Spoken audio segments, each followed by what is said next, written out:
Fitri Novianti sebagai moderator. Saya MC Rizka Sonia. Saya Nazrul Putri. Saya Muhammad Ibrahim Saputra. Saya Gani Hanafi dari kelas 10 IPA 1. Pasti di sini seringkali kita melihat tumbuhan, tapi kita tidak tahu apa itu tumbuhan. Apa tumbuhan itu, dan kita tidak tahu apa kontribusinya dalam kehidupan ini.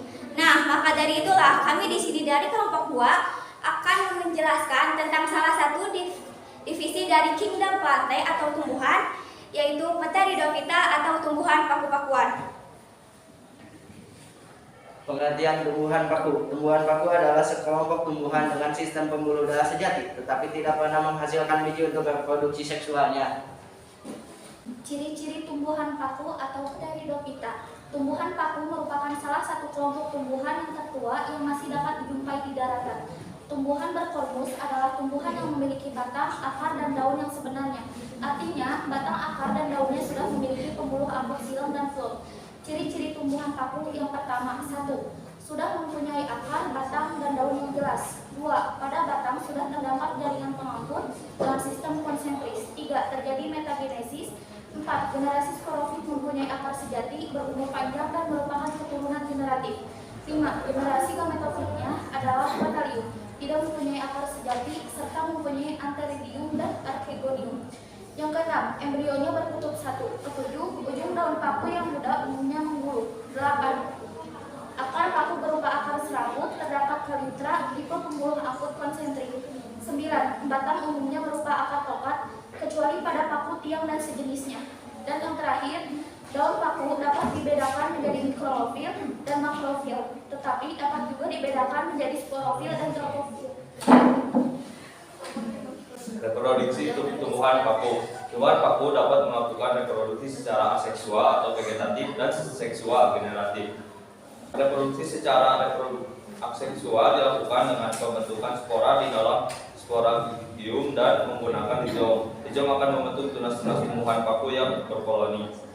Reproduksi seksual dilakukan dengan pembentukan spermatozoid di dalam antheridium dan ovum di dalam archegonium. Fertilisasi antara spermatozoid dan ovum akan menghasilkan zigot yang akan tumbuh menjadi sporofit atau tumbuhan paku. Tumbuhan paku mengalami metagenesis antara genesis gametofit dan generasi sporofit. Secara umum, tahapan metagenesis pada tumbuhan paku adalah sebagai berikut. Pertama, spora paku haploid yang jatuh di tempat lembab akan berkecambah dan berkembang menjadi protalium atau gametofit yang juga haploid. Kedua, protalium akan membentuk antheridium dan archegonium. Di dalam antheridium dibentuk spermatozoid, sedangkan di dalam archegonium dibentuk ovum. Ketiga, jika terjadi fertilisasi antara spermatozoid dan ovum akan terbentuk zigot yang diploid. Keempat, zigot akan tumbuh menjadi sporofit atau tumbuhan paku yang diploid. Sporofit selanjutnya akan membentuk sporofit atau daun pembentuk spora yang juga diploid. Selanjutnya, sporofil akan membentuk sporangium, dan di dalam sporangium itu terdapat sel induk spora yang akan membelah secara meiosis membentuk spora haploid. Berdasarkan jenis spora yang dihasilkan, dikenakan 3 jenis tumbuhan paku, yaitu 1. Paku homospora merupakan kelompok tumbuhan paku yang hanya menghasilkan 1 jenis spora saja, misalnya paku kawat, Dicoprodium clavatum. 2. Paku heterospora merupakan kelompok tumbuhan paku yang menghasilkan 2 jenis spora, yaitu mikrospora dan mikrospora betina, misalkan paku rane, Selaginella, Wildenowia, dan semanggi. 3. Paku peralihan merupakan kelompok tumbuhan paku yang menghasilkan spora yang terbentuk dan ukurannya sama, tetapi memiliki fungsi berbeda, yaitu sebagian jantan dan sebagian betina, misalnya paku ekor kuda. Tumbuhan paku diklasifikasikan berdasarkan ciri tubuhnya menjadi 4 subdivisi, yaitu paku kuda. Dikatakan telanjang karena tidak berdaun dan daunnya kecil. Ada pula yang tidak berakar sejati. Kebanyakan hidup di zaman purba dan ditemukan dalam bentuk fosil. Ada satu jenis yang sekarang masih ada tetapi hampir punah, yaitu risopelatum. Ciri-ciri paku purba: 1. Struktur tubuhnya sederhana dengan tinggi antara 30 cm sampai 1 meter. Umumnya tidak memiliki daun dan akar sejati, tetapi memiliki rizoom yang dikelilingi oleh rizoid. Jika terdapat daun, daunnya berukuran kecil seperti sisik. 3. Batang berluas dan berbuku nyata, bercabang, berklorofil, serta memiliki jaringan pengangkut. 4. Sporangium terkumpul dalam synovium yang terletak di ketiak daun pada ruas batang, menghasilkan satu jenis spora. 2. Paku kawat memiliki ciri berdaun kecil dan tersusun spiral, muncul di ketiak daun dan berkumpul membentuk kuncut. Batangnya seperti kawat, contohnya Lycopodium, Salagunella, dan Isoestes. Paku kawat adalah tumbuhan paku yang memiliki ciri-ciri sebagai berikut. 1. Memiliki daun bentuk seperti rambut atau sisik yang tersusun rapat pada batang. 2. Batang berbentuk kawat, pada bagian ujung batang terdapat sporangium yang berkumpul dalam struktur seperti gada yang disebut Stobiurus. Merupakan tumbuhan paku monospora dan Catospora, bersifat biseksual atau uniseksual. Banyak ditemukan hidup di hutan-hutan daerah tropis, baik tumbuh di permukaan tanah atau sebagai epifit. Ketiga, ada paku ekor kuda atau Spheronopsida. Spheronopsida memiliki ciri-ciri daun kecil, tunggal, dan tersusun melingkar. Sporangium terdapat dalam Strobilus kerucut, contohnya Equisetum dan Calamipes. Equisetinae atau paku ekor kuda adalah tumbuhan paku dengan percabangan batang yang khas, seperti uliran atau lingkaran sehingga menyerupai ekor kuda. Ciri-ciri dari anggota Equisetinae adalah: 1. Memiliki tubuh dengan tinggi rata-rata 1 meter, tetapi ada juga yang tingginya mencapai 4 sampai 5 meter. Sporophyt, berdaun kecil atau mikroropil dan berbentuk seperti sisik dengan warna agak transparan.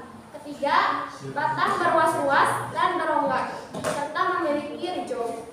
Keempat, ada sporangium terkumpul di dalam badan berbentuk kerucut yang disebut Strobilus. Kelima, menghasilkan spora yang sama bentuknya tetapi berbeda jenisnya. Ada yang jantan dan ada yang betina, sehingga disebut paku pelarika. Keenam, ada gametofit berukuran kecil dan mengandung klorofil, sehingga dapat berfotosintesis. Gametofit jantan tumbuh dari spora jantan dan menghasilkan ateridium.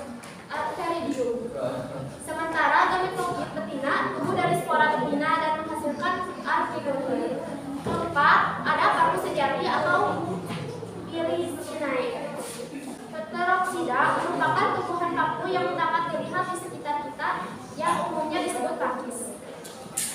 Ciri-cirinya: 1. Daunnya besar, daun muda menggulung, sporangium terdapat pada sporofil atau daun penghasil spora.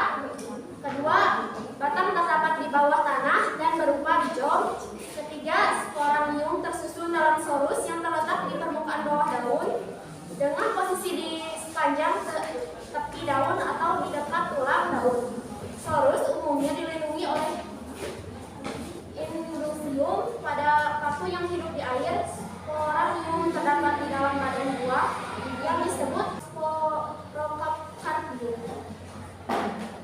Keempat, gametofit memiliki klorofil dengan ukuran bervariasi.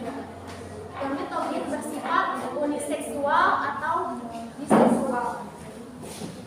Contohnya paku sarang burung, Asplenium nidus, Suklir atau Aliadum sunitsu,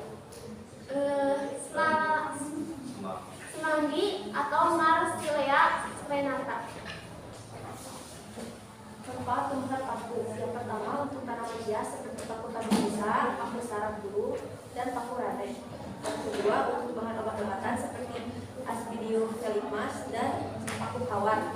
Yang ketiga untuk sayuran dapat dimakan, misalnya paku semanggi. Yang keempat sebagai pupuk hijau seperti Azolla pinnata dan Anabaena azaleae. Yang kelima sebagai pelindung tanaman pertanian Lehigenia nearis. Tumbuhan paku juga memiliki peran penting bagi keseimbangan ekosistem hutan seperti pencegah erosi. Kesimpulan yang bisa kita ambil dari diskusi kali ini adalah divisi tanaman paku merupakan salah satu divisi dari kingdom tumbuhan yang sangat berpengaruh dalam kehidupan, dan pastinya kita berharap setelah diskusi kita kali ini kita bisa lebih mengetahui tentang tanaman paku agar kita bisa sama-sama saling peduli dan menjaga keseimbangan lingkungan hidup agar menciptakan lingkungan hidup yang lebih baik lagi. Nah, sekian diskusi kita kali ini. Terima kasih atas atensi kalian semua. Kami dari kelompok 2 izin pamit undur diri. Sampai jumpa lagi di diskusi selanjutnya. Wassalamualaikum warahmatullahi wabarakatuh.